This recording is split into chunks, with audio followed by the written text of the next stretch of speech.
This week, we're going to do a slightly different subject. It's all about a book by Robert C. Stein, or Stein. We're not sure. It was written in 2012, and Robert Stein is a Thelemite in America who's been involved in Thelema for 40, 50 years, something like this. And he's associated with many of the luminaries in that time, including William Breeze, James Eshelman, Phyllis Seckler, and James Wasserman, to number a few of them. They all have tarot relationships in some various forms as well, which would be an interesting one to discuss at another date. So here's the book. There we go. And titles on the side of The Mystery of the Letters. And it's an interesting book because it's... Excuse me, Paul. Yes. Could you repeat The Mystery of the Letters by Rick Stein? No. No. See, you should have said it more explicitly. You're talking about this book and you barely mentioned the title. The Mystery of the Letters and the Tree of Life. Interrelationships among symbols in the Aeon of the Child by Rick. Well, no, it's not Rick Stein. Where does Rick come from? It's Robert C. Stein. Don't confuse me.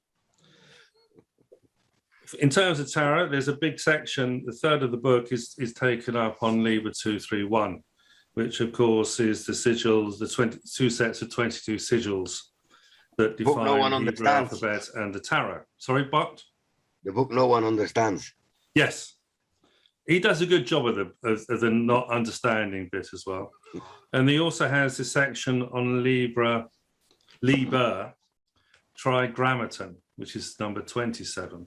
And Liber Trigrammaton is a set of 22 trigrams.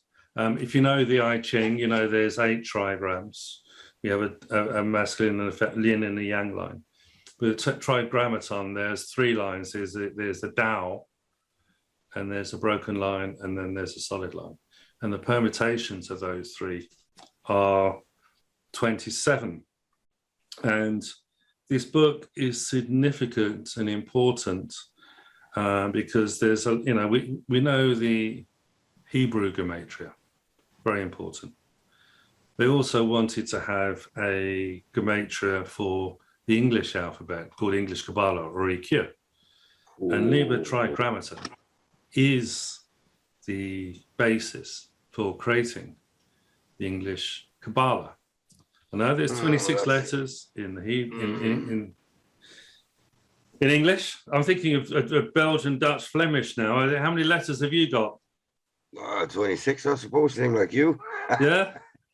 Yeah, but you know what? Hits on the tops and stuff. No, not at all. Flemish Dutch is quite phonetic. Yeah. So in English, your English is weird. I mean. Yeah, all right. Let me have Worcestershire. Have you seen how that is written? Yes. Worcester. The way when you read it, you wouldn't think it's pronounced that way. Yeah. Leicester Square is the one that you take Americans to. There's lots of them, So to be honest, it's a subject of cringe. Eh? Kabbalah, gematria for the Latin alphabet. Gematria for idiots. We could do one for you on that one, couldn't we? So of course, 26 letters. I mean, we're saying Liber Trigrammaton has 27 permutations. So what happens is one of the trigrams is silent, which then gives us 26. But this is not what we're going to talk about in this book because Bart would have to do some research and study first, which is, at the moment, is probably not going to happen because he's busy with other stuff. But what? So there's these 2 main areas. It's a really good book purely for Liber 231. It's also a very good book for the creating of a cube using the sigils of Liber's 27 Trigrammaton. But we're not really going to do that one either. Okay, just to be bloody awkward. I thought what we'd do to start with is James Eshelman, yeah, Robert C. Stein does a really interesting introduction to the Book of the Law in here. And the reason that's interesting is because we say, oh yeah, you know, it was the Book of the Law was created written on the 8th to the 10th of April in 1904, wasn't it? 1903, 1904? Yeah, according to, yes. Dictated to by Iwas and Ankafna Konsu, and this is the basis of the Book of the Law. April 8th, 9th, and 10th in 1904. 1904, yeah. My notes aren't as complete as they should be. I've got notes for this one. You need notes, believe me. So, and it's called Liber L, Liber 31, Liber 220, all these things. And if, you know, and it's complicated and it's confusing. So we're going to sort of meander, because it is a meander, tortuous path, like the serpent going up the tree, to discuss a little bit about the various naming conventions that Aleister Crowley gave to this book over the years. And Robert Stein uses this by way of an introduction to the preceding topics in the book. So this is a man who has impeccable credentials in the OTO and Thelema, Bill Breeze, you know, head of the OTO, James Eshelman, Phyllis Seckler, James Wassman. They're all well-known names. I've picked those four. There are many other ones he gives credits to in the introduction to the book. So this is a man who knows his stuff. He's been initiated by these people, and he knows what he's talking about. This is why I'm taking notice of this, because before, you know, when we talked about Liber L, we kind of get a little bit lost, don't we? Well, I get lost. You get a little bit lost. You get very lost. It's really funny because the way they talk about it, this is, you know, 3 chapters are written on 3 days in 1 hour between 12 and 1, supposedly in the Great Pyramid with his wife Rose. This is the thing, Paul. Even just talking about Liber L, you already get lost without even discussing the content. Yeah, yeah. The story of Liber L, how it has come to be, and all the adventures it's had before it actually arrived in your hands there. Yeah. It's already very confusing, and you haven't even read the letter yet. No, I know. So, you know, so this is me kind of vocalizing and interpreting what Robert Stein has said. There are probably other versions, but this is him really just discussing, for most part, the title page. We're not doing the text. If Robert Stein is watching this video, I'm really sorry. We apologize. We profusely apologize. And if you got it right, great, fantastic. But we'll probably get it wrong. Well, no, there is no wrong or right. No, there are just mysteries. And here, there are some big mysteries just in this. And what we'll do, we'll try and wrap it up with Trigrammaton, Liber 231, and we'll also talk about tarot as well, because this is a big part of tarot. So, you know, hold on till the end, because it's interesting. The show is called Bart and Paul Talk Tarot. Yes. So we have to talk about tarot at a certain point. We do, we will. There'll be plenty of it, don't worry. God blow. Right. So indisputable, this text was written 12 o'clock till the noon till 1 o'clock on the 8th to the 10th of April in 1904 in Egypt, in Cairo, the Great Pyramid. Yeah. We fine with that? I suppose so, yeah. Yeah, okay, I'm just checking. Yeah. Right. Yeah, well, this is the start here. This is the first lines of this infamous book. Was dictated in Cairo. It didn't say anything about it, says dictated. Yes, by Iwas or Ankafna Konsu. Yes. Yes? By 418 to 666. Whatever that means. Right. So, in 1906, there was the first proof written, okay? And it was called Liber L. So L, of course, means justice or adjustment as it became. So that could be Liber 30 then, couldn't it? Yeah? L. Well, there was no why it is, was called Liber L to start with. I mean, so L as a letter is Lamed and it's 30. yes, L, Lamed, justice, adjustment. Okay. So and it was it was received on the April. So April is nowhere near October or Libra. But there it is. Right. So then, there's the first proof is in 1906, Libra. Fine. Then we have a typeset version that was done in 1907. But now it's called Figura CCXX 220. And they're 220 verses. And the Tzaddi glyph appears in there. Now, the interesting thing is Robert Stein deconstructs this glyph, and it doesn't look like Tzaddi. Okay. So this is another thing that's in part of all of this. So he's produced a glyph that doesn't look like Tzaddi, but everyone says that it is Tzaddi. So that sounds fine and dandy, doesn't it?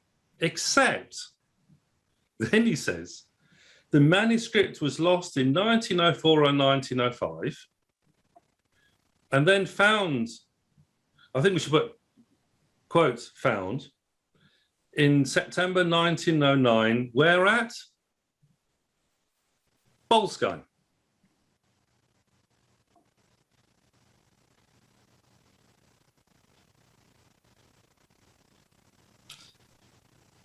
So, yeah. Yeah, but it doesn't, it doesn't take, you can't imagine he had so much. I mean, the man, have you seen how much the man was writing? Yes, I know. So he must have tons of paperwork. It could have got lost in there somewhere. Yes, but the first proof is Liber in 1906. The second version, the typeset version is 1907. Now it's Liber 220. Yeah, Changed. I know. What changed? I know it's, yeah. Yeah, and the fact that 1906 and 1907 were the years when it was lost in the first place.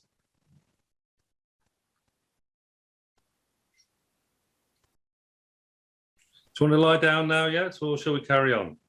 No, shall we carry? Because I'm like, I don't know when it was actually published for the first time. So I'm well, this is the interesting thing. And the first facsimile appears in 1912. Okay. And there are already questions about the number of verses, and there are other discrepancies in all of this as well. I think the first chapter wasn't actually numbered, but it became numbered at some point. Okay. So we've had the first proof, 1906, the typeset version, 1907, in a period when the book was lost anyway. Nobody knew where it was, and Crowley managed to find it in September 1909.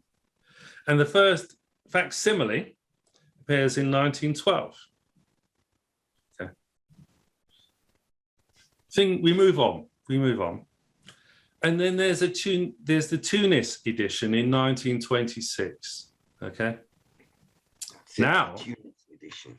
Yeah. It says that in the beginning of my book of the law that I have here, originally printed privately. Oh, it's Turin in 1925. Oh, we don't have that one in this one. So there's, so there could well be. I'm just going kind of where Robert Stein did here. I'm just doing his... but on this one here, another one that I have here, it says privately issued by the OTO on March 21st, 1938. We haven't got there yet. No, I know. They just... Well, yeah, just hang on. Hold your horses here. Hold your horses. Yes. Woo. Sound effects as well. So in 1936, we get the Tunis edition. Okay.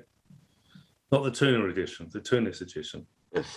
1926. And now the title is Liber L.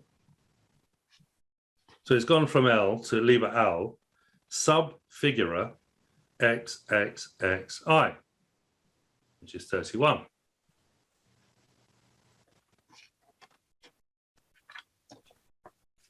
If you're worrying about this now, Bart, you're going to have a heart attack in a second. But mine, they're both the same here. Just comparing. Just comparing. Here I got. So I'm saying what someone has said here. I'm not an expert on these things, but the point is they talk about it as Liber L 1904, and there it is. But it's not that simple. Okay. Then it gets more interesting because in 1936, in the Equinox of the Gods, which is Crowley's big tomes where he was printing everything, it becomes Liber L vel legis sub Figura CCXX. Okay. So now it's Liber L, which is 31 of the law, and the number CCXX is 220, which is the number of the verses. Okay. That's just about the first line of the title. The next bit is as delivered by XCIII. That's 93. So that's IWAS. Okay.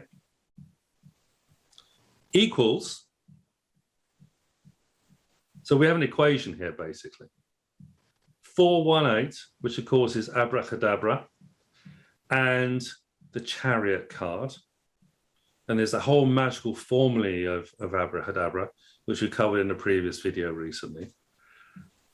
2, so 41 equals 418, 2, DCLXVI, which is 666, I think. And in brackets, it says Ankh Afna Concert. So it's delivered by Iwas, who is 93, to 418, 2 equals 418. So 93 equals 418, 2, 666, which is Ankh Afna Concert. Okay. Which is the name of the on the stele, isn't it? Stele of which it all comes from.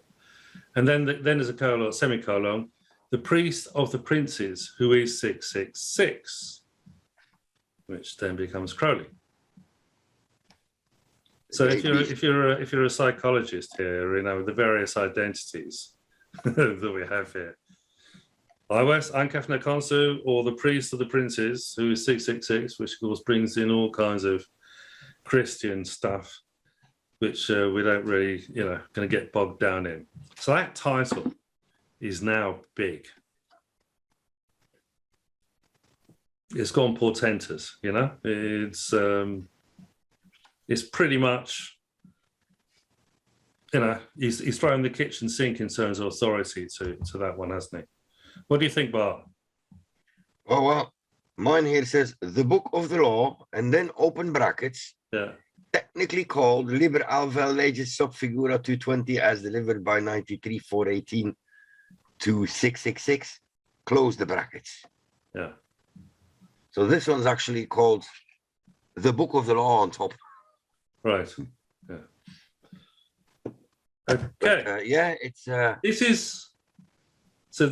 And also in this version, the comment is added. The famous comment about not to change stuff and all these things. But this is also contradictory about the whole thing, though. Eh? Well, the cynic in you would think Aleister's chucking this in to shut up anybody asking stupid questions about the authenticity of the whole thing in the first place. What was your first idea when you first laid your hands on a Book of the Law? I didn't understand it at all. No, but how did you get to read it in the first place? Because I had the Book of Thoth, I think. Because I remember I had my Book of Thoth a long time ago. I was in, and my main interest has always been the Thoth Tarot, not so much Aleister Crowley and Thelema. But so one day I decided to order my first Book of the Law, this one, a little cheap one. Yeah. When I first got it, you get it like, is this it? Yeah. Is this what they make all this fuss about? But yeah, of course, then you read it and you understand even less. You understand it, do you? You understand even less. Oh, right. Yes, absolutely. Yeah. It doesn't bring any clarity. It exposes more darkness. We're not intelligent enough to comment on the thing. We're just trying to sort of, give a picture of the evolution of the titles of this book. Yeah. Yes. More. I know. We stick to the things that we do know. Yeah. We're only doing the covers. we're not doing the content. We might do the content one day, but that's politics. We're not getting into politics. Well, this is already political. Political. It's pretty close to it. Which is why, Robert C. Stein, I will say again, has impeccable credentials in his knowledge and experience of the OTO and all of these things through Philip Seckler, James Wasserman, blah, blah, blah, blah. Okay. So, top guy. So the comment is added in this section, and Robert C. Stein says these are actually the powers of the Sphinx, because there's 4 points. And he adds his own gloss to each one. So there's four laws, basically, that Crowley wrote here. The first one is the study of this book is forbidden, which denies knowledge. Whoever disregards this does so at his own risk. Then we have the denial of the expression of will. So very often when Crowley says don't do something, that's precisely the thing you do, as we know. Disgust, shunned by all as centers of pestilence, limits action or daring. Then there's but yeast in a loaf of bread dough is a, quote, center of pestilence, positive in effect. It's the alien thing introduced that causes the dough to rise. Otherwise we flat. And number 4, this is the kicker. Questions of law, because the thing about law is it's indisputable. Do what thou wilt shall be the whole of the law, and the law is for all, and all of these kind of things as well.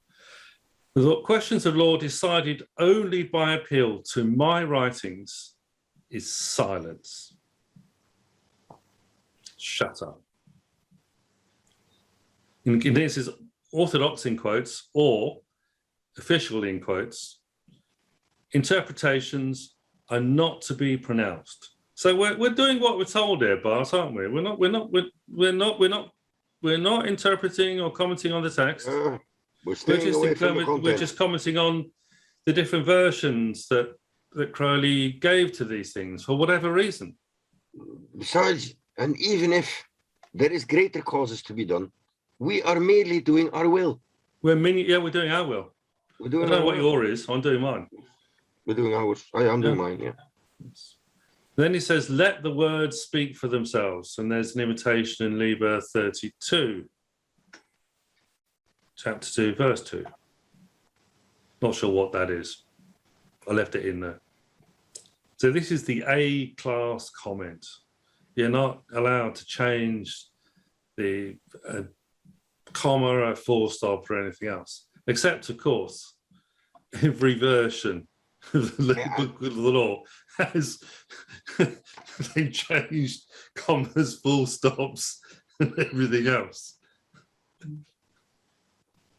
So now, I just said the Book of the Law because I'm reading ahead, because it's not the Book of the Law so far, is it? It's Liber L, or Liber L, or Liber L Legis sub Figura CCXX.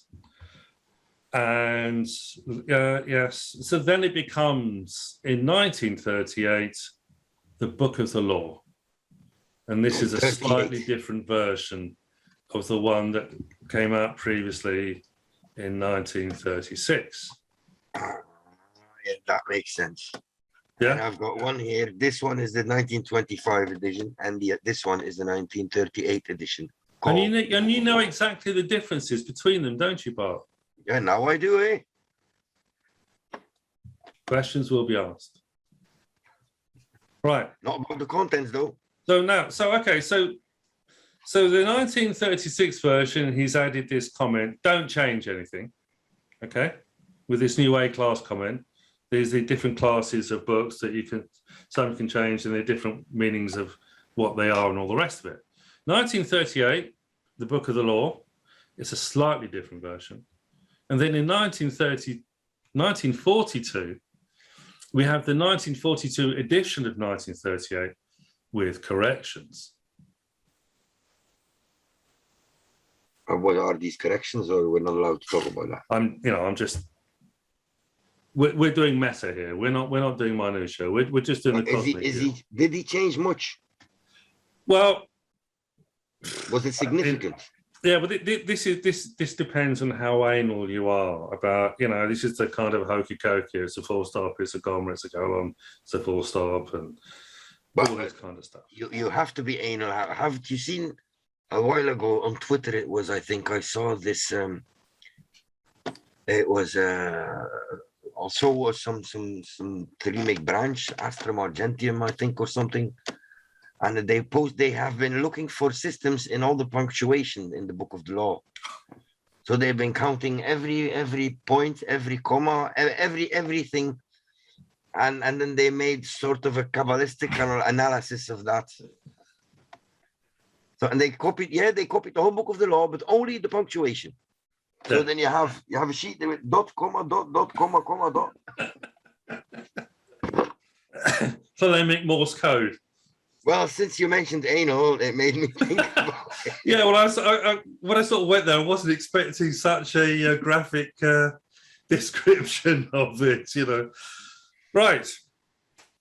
So there is, you pay your money, you take your choice as to whichever one you want to really believe is the one. Okay. I have no idea at this point. I'm not, But I want to come back to the anal part. You would. If there is one subject you can be anal about, it is the Book of the Law, because it's such a tiny booklet, and it's got so much stuff packed in it. Yes. And you think, I also tend to look for everything behind anything. Yes. And what have you found? Not a lot, or just a lot. I don't know. We can't discuss it anyway. So what's the point? We're not intellectual enough. We're stupid. We're dumb. We're just tarot readers. We don't know anything. It's okay. That means we're clever, because you're only dumb when you think of yourself as clever. So I'm being clever, and I find myself dumb. Yeah, I think you're going above your station there. Right. So there we are. So Crowley's starts off with, it was 30, then it was 31, then it was 220, then he introduced 93, 220, 418, 666. They're all big numbers in Thelema. Okay. We're not going to go down the route of analysing those things, because, we're trying to talk about this. Robert Stein puts what this précis that I've done here as a kind of overarching context for the book he writes, which includes Liber 27, Trigrammaton, Liber L, and also Liber 231. And there's various structures on the Kabbalistic tree of life that you can generate using this system because it's all based on 3. We know all about 3, don't we, Bart? Because we do 3-card tarot readings, and there's a 3 generates the 4th. So this is, we're back in that territory. So this is an intellectual deconstruction, if you like, of the cosmic meanings of reading 3 cards. We've been doing the videos. And the 3 cards also relate to the opening of the key spread, where you had 4 piles, because the 4th pile is not the 3. It's a different system that comes out. So we're all in the same area. Okay, 3-card readings, opening of the key, all that stuff, exactly the same as what we're going to discuss now. So when you see us doing 3-card readings, we're doing all our weird shit to sort of come out with stuff and things. There's a deep meaning, very deep meaning that's going on in Kabbalistic Maitreya terms, the OTO, Thelema, Liber, the Book of the Law. So every time with 3-card reading, we're doing all of those 3 things. We said we're pretty dumb, but I think that's pretty smart and clever, don't you? You're only clever when others call you clever, not when you call yourself clever. Oh, you've been talking to your son again. Has he been giving you some lip? Who's been giving you some lip? No. But Paul, let me tell you, you are clever. I'm someone else now, I'm telling you. Well, you must be quite clever to make the comments in that case. So when anyone else who says we're dumb in the comments, must be really dumb, because Bart says I'm clever. Right. So, as we said, there are not that many verses in the 3 chapters. Liber L has 3 chapters. I've gone back to Liber L now because that's easier. So we have knew it, had it, and raw or it. Are we okay with that? I am very okay with that. Yeah. The man, the woman, and the child, which is hence the reason for calling the chapter symbology of the child. It's the woman, the man, and the child. We're back into alchemy. This is kind of alchemical things where Jungian talks a lot about these things, where the opposite of the union brings the son, and then there's also the daughter, which is the 4th position, which is outside of the system. Formula of Tetragrammaton. Yes? Yes. Right. Keep up. So, first then talks about Liber 27, Liber Trigrammaton. These are the 27 permutations of trigrammatons based upon the stanzas of Dzyan by Madame Blavatsky, and this was published in 1919. And Crowley actually does a commentary on the stanzas of Dzyan as well. Huge influence. Crowley believed he was carrying on the work of Madame Blavatsky as well. So it's an important book. And this is where we get into mathematics, because if you know the trigrams of the I Ching, you have 8 trigrams. That's the permutations of male and female. But when you have a third thing we call the Tao, okay, so you can have Tao, Tao, Tao, Tao, Yin, Yang. There's 27 permutations of these, and these 27 permutations are the basis of English Kabbalah. Yes, I know you're thinking, 26? 26 letters of the Hebrew alphabet, so how can 27 be anything to do with it? Well, the reason is because the first one is I think it's the first one, is assumed to be silence. Okay. Which brings us back to when Crowley was talking about the Sphinx. We also had silence as well, didn't we? Yeah, and to know, to dare, to well, and to keep silent. Yeah, and 3 times 9. I mean, 9 is also a 27. And it's 3 cubes. So, yes. But then again, 26. Yeah, if it would have been 3, maybe they could have given him the twist of 2 times 13. Eh? Yes, which we're going to come on to in a minute, because 13, which is the reverse of 31, comes into all of this picture. We have a cunning way of doing this. So that's basically with 27 trigrammaton, and he actually creates cubes within cubes, Robert Stein does. with all these things. We're doing an overview here. We've rushed through Liber L. Didn't know you could do it that quick without quoting one little bit from it. And then we have Liber 231, which is permutations again. So 27 is permutations of 3. Liber 231 is the permutations of the 22 Hebrew letters of the alphabet. If you permute them one with each other, you get to 231. 231, 2 plus 3 plus 1 is 6. That's 231 gates. Sorry? Isn't that about these 231 gates? It is. It's in the Sefer Yetzirah. Yes. Yes. It's the process of creation now. Yes. So Stein equates, it's some really interesting stuff because Stein equates the sigils and he analyzed them in terms of formulas of initiation. We talked about initiation and self-initiation recently. So this is actually a deeper analysis and he brings in other levers into the whole system as well. Again, we're not going to do that because this video will be about 20 hours long and we would want to kill ourselves. So, and also the fact there's 22 sigils, 22 verses, you get 44 plus another 22 comes to 66. 66 is the number of the clifford. Okay, 44 is the number of blood, and it's also the mass of the phoenix as well. So it's another very important number. So you mentioned 418, and of course there is Liber 418, isn't there? I was still going to say something about. I thought you can put your hands up and no. No, I was having a little scratch. Trying to keep up with all the numbers. Liber 418, of course, is the description of Crowley's adventures going through the 30 ethers in the desert of Tunisia. 30, of course, 3 times 10. So we're back to the Trinity again. Let's see. So. That's the vision and the voice, you mean? Yes, the vision of the voice. Liber 418 is the vision of the voice. And it's also, 418 is, of course, abracadabra as well. You see. So you've got to mess around and unite all of these things in your head in order to make them mean something. Easy. Not a problem. So, of course, one of the most famous bits as far as tarot is concerned is the quotation that Tzaddi is not the star.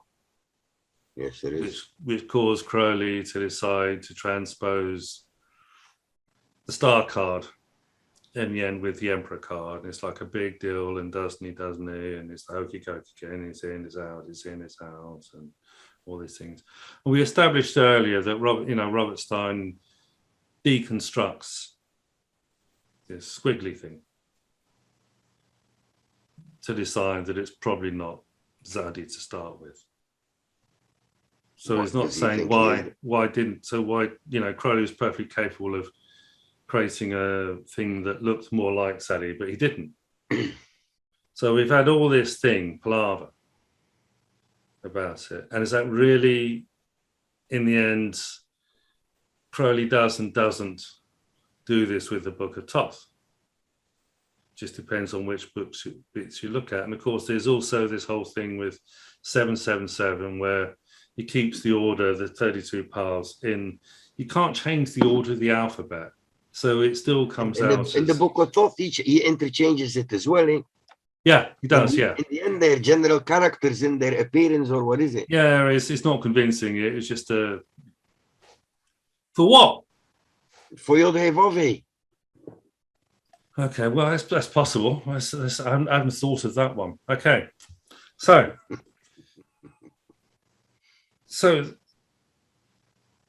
Tzaddi is the Hebrew letter that relates to Aquarius. The Hebrew word for Aquarius is Deli, which means a bucket. Okay, and so Deli is Dalet Lamed Yod, which comes to 44. And the name of the sign of Aries in Hebrew is Toli, which means a lamb. And that is Thoth, Teth, Lamed, Hey. Yes. Teth, Lamed, Hey. That also comes to 44. So there's Lam. Lam. You're talking about it? 44? Yeah, 44. That's the one you just said. Yes. Yes. The Lamb. Yes. Yes. No. I suddenly went to Lamb. Lam. The other spirit. So that's why I sort of. How do we get there? So if they're 44, then it means that Aquarius and Aries are geometrically equivalent, which means they're the same thing, because that's what you do with gematria. You find a thing that's equivalent and you run with that way. So, and Crowley, of course, knew that, because everyone says how well he knew. He had a prodigious memory for gematria and everything else. And there's no way that he wouldn't have known that. And he actually does, there are actually clues, but he never says this in the Book of the Thoth, does he? About this gematria thing. Because it's, because there's always been a ambiguity in the whole system anyway, because the major arcana are based upon the signs of the zodiac, the planets, and the three elements, as we all know. We'll do another video on that one sometime. So, you mentioned 13 earlier, because 13 is the most important number in the tarot. Not 78, it's not 22, it's not 16, it's not 40, not 36, it's 13. And 13, because 6 times 13, 6 is a perfect number, 6 times 13 is 78. So there we are. And of course, it's if you add the next one onto there, 7 times 13, we get to 91, which is Armen, which is the last verse of the Book of Life. That's how they're linked together in one way. 13 is the number of the High Priestess, and 13 is the path that unites Tiphereth with Keter. And that's a big one, because that's the path that crosses on the center thing through the abyss and all that stuff. We talk quite a bit about the reasoning. So there is a plan to our videos. Just anyone who says there isn't, this is proof. And of course, so what we could do then is what happens if we add 13 to 31? We get 44. 44. And here we are. The circle is round. Yeah, you see, we've done it again. We've gone all full set. We've gone all round the houses back to the same point. 44 is the number of dam, which means blood. And that's also the mass of the phoenix, which is another massive topic as well. So you can't get away from 13. So 13 and 31, they're equivalent, because 13 comes to 4 and 31 comes to 4. And 4 is, is the number of restrictions, but not actually, because we're actually talking about the 4th position then, you see, which is below the abyss. So that encompasses above and below the abyss at the same time as well. And of course, in Liber 231, there's 2 sets of 22 sigils, the mercurial and the cliphotic.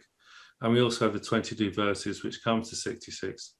And as we know, 66 is the number of the cliphot as well. So, big sigh, big intake of breath. This is one way of looking at how you can reconcile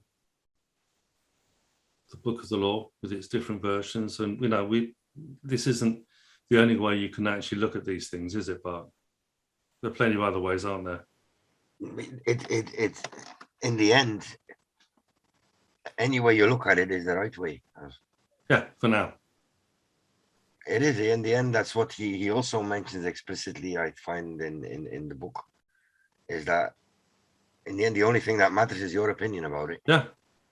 And we've come to all of this without delving into the punctuation, let alone the words and the verses, because you've got to go meta on these things. If you don't understand the entire thing and then sort of relate it to other meta subjects, then you're not going to understand the details that go in with all of these things. We covered the Sphinx.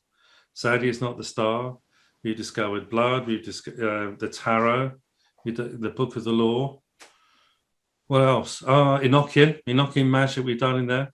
And we can all do this with 3 cards that generates the 4th position. And that's all that we've talked about in this video, really. Is the 3 into 1. And 3 into 1 is 3 and 1. Or 1 and 3. So it's 13 or 31, whichever way you go. So every time we do a 3-card reading, we are doing the Book of the Law. Yes, in the end. So whose will are we doing? Our client's will or our own will? Or we're trying to find our own will or trying to help the client find their own will? You don't have to do a dogma on this. This is maths. And the 4th is, in the end, what did they say? The 4th element, Earth, doesn't exist. It's a combination of the 3 first ones. And of course, the 4th thing is the Sphinx in there as well, you see. So we've got all that in there. You know, that's the one. I would like to have that as a topic one time. Well, the Sphinx. Yes. Yes, absolutely. I'm girding my loins to... there's an interesting book written by another guy entirely on the subject of the Sphinx, which is really in depth and detailed, and it also covers tarot as well. So when we're doing a tarot card reading, those 3 cards is the whole system of formula of Tetragrammaton, and the whole thing. It's brilliant what he's done here. It really is amazing. And the 4 levels of consciousness and the cherubs and well, it can sling all them in as well. You see, it's endless. We'll be sort of sitting there, oh yeah, you forgot that. Oh yeah, you forgot that. What was it? Yeah, I'm still reading on that one, but I'm still busy on the Practical Kabbalah by Ambelin. Yeah. And now he's yesterday or something, he was describing what you need in your oratory. Do you have to see a doctor for that? No, your horizon is in French, your room for your rituals and your magic. Oh. And he says, well, normally you should have all 4 images of all 4 cherubs or statues or whatever, but a Sphinx will do. We've got to do the Sphinx, haven't we, Bart? Eh? We've got to do the Sphinx. We have to, imperative, absolutely. Yes. It's a sign. I might be in a position next week. We'll see how it goes. Can't promise you. Until next time, give us some likes, give us some love, subscribe.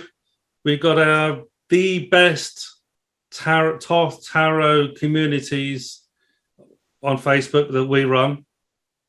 Either or, both. Yes, check them out. If you haven't, join them.